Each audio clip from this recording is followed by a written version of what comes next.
Welcome to Luca and Miguel. Enjoy the video.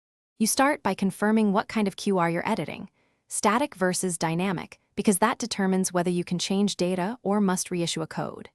Next, access the source, the image file, the generator account, or the redirect URL, and back up the current QR image and landing page.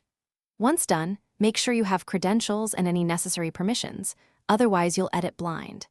This saves time and prevents broken links when you swap data. You now perform the actual change. For dynamic codes, log into the QR management portal and update the target URL or payload fields, then save revisions. For static codes, generate a new QR with the updated data and select error correction and size settings. Higher error correction supports small logo overlays. Also, choose the right data format, URL, vCard, Wi-Fi credentials, because format affects scanner behavior. Once edited, export a high-resolution PNG or SVG for printing and digital use. You finish by deploying the updated QR across all assets.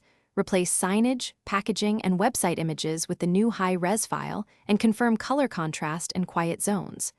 Then verify by scanning with several phones and apps.